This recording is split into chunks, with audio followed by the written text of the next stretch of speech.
अस्सलाम वालेकुम। आप देख रहे हैं बाइक रिव्यू पीके। तो आज हम बात करेंगे होंडा CB150F के बारे में। तो शुरू करते हैं उसकी हेडलाइट से।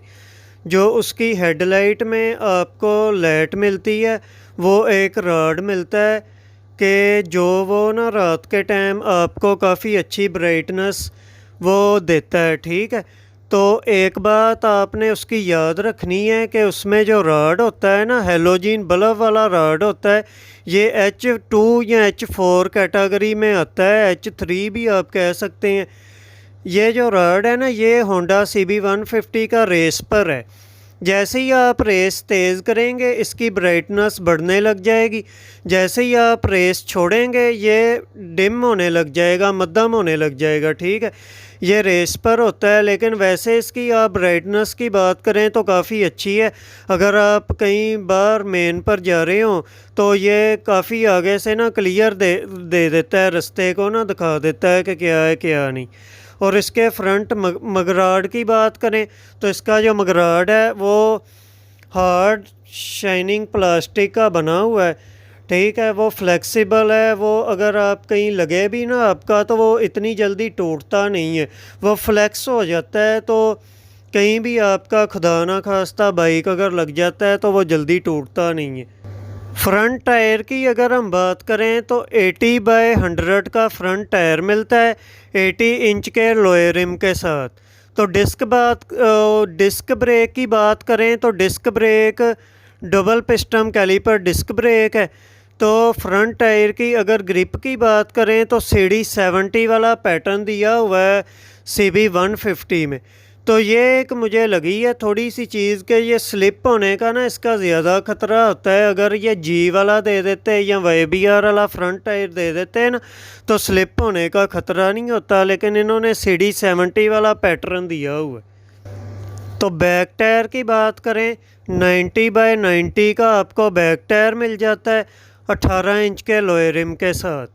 और बैक टायर की जो ग्रिप है वो काफ़ी अच्छी है, वो जल्दी स्लिप नहीं करता, उसको आप ऑन रोड और ऑफ रोड दोनों चला सकते हैं। तो इसके मीटर की बात करें तो इतना कोई इंतहाई खूबसूरत इन्होंने मीटर बनाया है होंडा वालों ने। इसका मीटर देखें, फ्यूल गेज में भी लाइट है ब्लू कलर की लगी हुई, स्पीड में भी जो स्पीड वाला होता है मीटर उसमें भी लाइट है लगी हुई।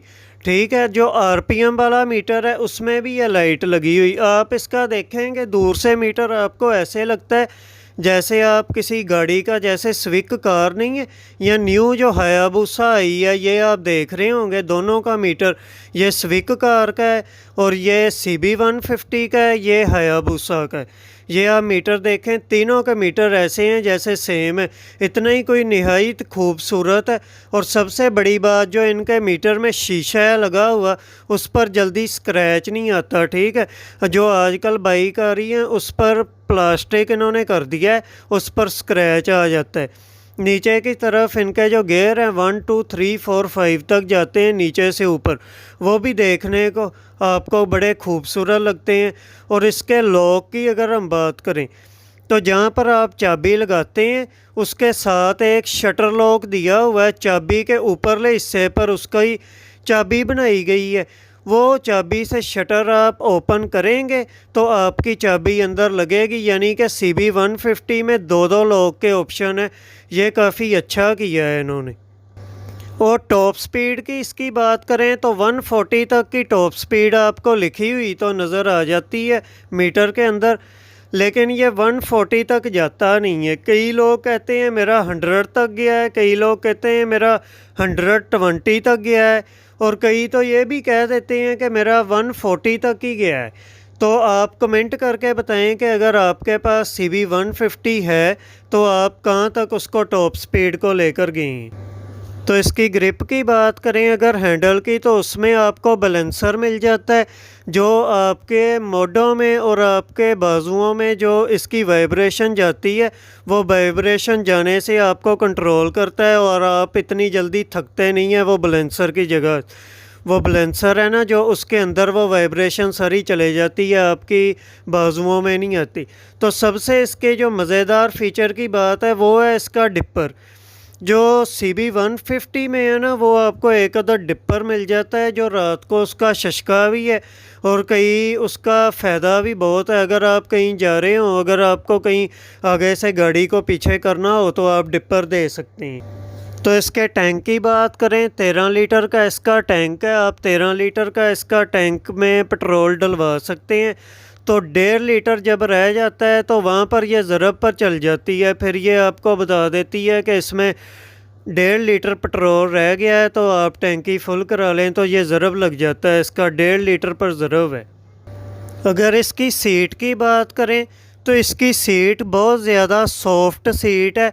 अगर आप उसको टच भी करते हैं ना तो वो फोम जैसे होता है ना, अंदर को चले जाता है, ऐसे वो चले जाती है। तो नहायत ही कंफर्टेबल है यार, मुझे तो ये बहुत पसंद आई है। जितनी भी बाइक है ना, इसकी सीट सबसे ज़्यादा कंफर्टेबल है आपको। तो इनके इंडिकेटर की बात करें, CB125 ये 150F के जो CB150F के इंडिकेटर है ना, वो भी फ्लेक्सिबल हैं, ज़्यादा नहीं मुड़ते, आपने ज़्यादा मोड़ना भी नहीं है, लेकिन वो टूटते नहीं हैं इतनी जल्दी ना, थोड़े से वो मुड़ जाते हैं। यानी कि अगर कहीं लग भी जाए ना तो मुड़ के वो वापस भी हो जाते हैं, लेकिन टूटते नहीं हैं। तो बैक मगराड की बात करें तो वो भी हार्ड प्लास्टिक का मगराड दिया गया है बैक पर, जहाँ पर ऊपर उन्होंने होंडा लिखा हुआ है वाइट कलर का। अब इसके अगर इंजन की बात करें तो 150 सीसी इसका इंजन मिलता है 4 स्ट्रोक के साथ। सिंगल सिलेंडर है इसका। SOSC की टेक्नोलॉजी आपको मिल जाती है इसके इंजन के अंदर। वही सिंपल कारबोरेटर है इसका आपको देखने के लिए मिलता है।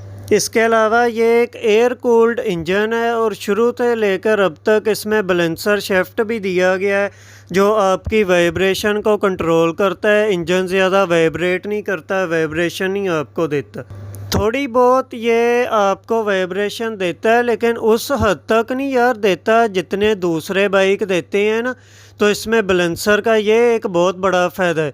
अगर आपको वाइब्रेशन देगा भी तो इसका सलेंसर देगा, उसकी वजह से होगी ज़्यादा, आपको तंग नहीं करता, काफ़ी मज़े की राइड होती है इसकी। अगर आप इस पर 100 या 100 प्लस जाते हैं तो ये बाइक सुन्न हो जाता है, आपको ऐसे फील आती है आप किसी कार में बैठे होते हैं, जैसे आपको पता ही नहीं चलता कि आप बाइक पर जा रही हैं। यानी कि इस हद तक ये कंफर्टेबल है। तो यही आज का रिव्यू था होंडा CB150F का। तो एक बात इसकी मैं आपको बता दूं, जो फ्रंट सस्पेंशन है ना, जो फ्रंट वाले शॉक हैं इसके, वो लीक होने का इसके अंदर ख़तरा रहता है। वो कैसे, मैं आपको बताता हूँ। ये पाकिस्तान है, यहाँ पर डस्ट कचरा थोड़े से भी मिट्टी के ज़र्रात है ना, जो फ्रंट शॉक पर अगर लगेंगे तो वो अंदर को जब जाएगा या ब्रेक लगाएंगे, डिस्क ब्रेक के साथ है ये, तो कचरा अंदर जाएगा, जो फ्रंट वाली सील है वो लीक हो जाएगी। ठीक है, ये कई भाइयों के साथ ऐसे हुआ है, वो फ्रंट वाली सील लीक हो जाती है, फिर वो कहते हैं यार ये कंपनी ने कैसी बनाई है, ये है ये वो है। लेकिन ये मैं आपको बता दूं कि ये जो बाइक है फुल सारी की सारी CKD है अभी तक, और काफ़ी अच्छी बाइक है। इसमें लोकल पार्ट कोई भी नहीं लगा हुआ, इम्पोर्टेड है ये सारी। ठीक है, तो ये ख़राब होने का तो कोई चांस ही नहीं है ना इसका। अगर आप खुद की गलती होगी तो ये ख़राब होगी। उसका एक आपको रीज़न मैं बताता हूँ, वो फ्रंट वाले शॉक ठीक करने का। उससे आपके बाइक की एक लुक भी काफ़ी अच्छी हो जाती है और फ्रंट वाले शॉक भी बच जाते हैं। एयर बूट्स होते हैं एक, वो YBR-G में भी लगे आते हैं कंपनी से इंस्टॉल, और सुजुकी GR में भी लगे आते हैं। ये आप दोनों की पिक्चर देख लें, ये सुजुकी GR में भी आ रहे हैं और ये YBR में भी आ रहे हैं। ठीक है, अगर आप ये इस पर CB150 पर इंस्टॉल खुद ही कर लें ना, खुद ही इंस्टॉल करने का तरीका आप किसी भी दुकान से वो ले लें, ओरिजिनल हों, तो उनके अंदर एक लाइन होती है जहाँ से उनका जोड़ होता है, यहाँ से वो जोड़े गए होते हैं कंपनी की तरफ से। वो आपने किसी ब्लेड से ना या किसी नुकीली चीज़ से या कैंची से काट लेने, काट के आपने ना ये 150 के शौखों पर चढ़ा देने हैं, नीचे से लेकर ऊपर तक। अगर तो आपकी ऐनक में ये आ जाते हैं, आपसे लग जाते हैं, तो वहाँ पर एक ना वो लॉक होता है प्लास्टिक का, वो बाज़ार से मिल जाता है, वो भी ये बाइक वाली दुकानों से। वो लॉक लगा देने हैं, 2 ऊपर लगा देने हैं वो प्लास्टिक के लॉक, और 2 नीचे लगा देने। तो कभी भी आपकी CB150 की जो फ्रंट वाली शॉक है ना, वो लीक नहीं होगी, ना उनकी सील ख़राब होगी, क्योंकि उसके अंदर ना पानी जाएगा ना मिट्टी जाएगी, तो वो लीक होंगी नहीं। तो कभी भी ना आपको बहुता मसला बनेगा। और दूसरा जो इसका मसला है ना, वो कंफर्टेबल कुछ ज़्यादा ही है ये हद से। और इसके सलेंसर का जो पाइप है, वो सलेंसर का जो पाइप है ना, वो 1 इंच नीचे है जो इंजन से। अगर आप कहीं ऑफ रोडिंग कर रहे होते हैं ना, तो वो सबसे पहले जो नीचे टकराएगी चीज़, वो सलेंसर का पाइप ही होगा। वो पाइप नीचे लगेगा। और दूसरी बात, वो पाउडर कोटिंग है, तो उस पर स्क्रैच भी सबसे ज़्यादा आता है, फिर वो बुरा भी लगता है। इसलिए आप इसको बाय रोड अगर चलाएं तो बड़ा ही बेहतर है। अगर ऑफ रोडिंग करें तो बड़े स्लो इत्याद से ऑफ रोडिंग करें कि आपका सलेंसर नीचे ना लगे। तो अब एंड में इसकी प्राइस की बात करें तो यार, ये 3 लाख रुपए इसकी प्राइस है। जब ये आई थी ना, तो 1,72,000 रुपया इसकी प्राइस थी 2017 में, जब ये लॉन्च हुई थी। तो आज इसकी 3 लाख रुपया प्राइस हो गई है। तो मैं ये कहता हूँ कि ये 2 बाइकें 2017 में आ जाती थी CB150, तो आज ये एक 3 लाख की आती है। प्राइस इसकी बहुत ज़्यादा है। आप इसको मार्केट में चेक करें, क्योंकि ये इम्पोर्टेड बाइक है, इसमें कोई ख़राबी तो आती नहीं है। आप चेक कर लें, सेकंड हैंड अगर आपको मिल जाती है, एक 30 की, एक 40 की, एक 50 की और एक 80 तक, ये अगर आपको तो बड़ी ठीक है, चली हुई थोड़ी हो, साफ़ सुथरी हो, स्क्रैच प्रूफ हो, ज़्यादा स्क्रैच ना लगे हो, अगर आपको मिल जाए तो आप ये ले लें। तो न्यू की जो प्राइस है वो मुझे इतनी ख़ास नहीं लगी इतने पैसे भर के, क्योंकि ये चलने वाली चीज़ है। ख़राब तो चीज़ें मशीनरी है, होती रहती है, लेकिन 3 लाख रुपया यार इसका देना कोई मुनासिब नहीं है। इतने की ये चीज़ नहीं है जितनी इन्होंने प्राइस इसके ऊपर लगा दी है। ठीक है, वो ये नीचे भी नहीं लेकर आ रहे, तो इससे अच्छा है आदमी इसको ना सेकंड हैंड ले ले। वैसे बाइक ये बड़ी टॉप क्लास की है, कंफर्ट के लिहाज से भी, स्पीड के लिहाज से भी, और CKD होने के लिहाज से भी ये आपको जल्दी काम नहीं निकलवाएगी और तंग नहीं करेगी।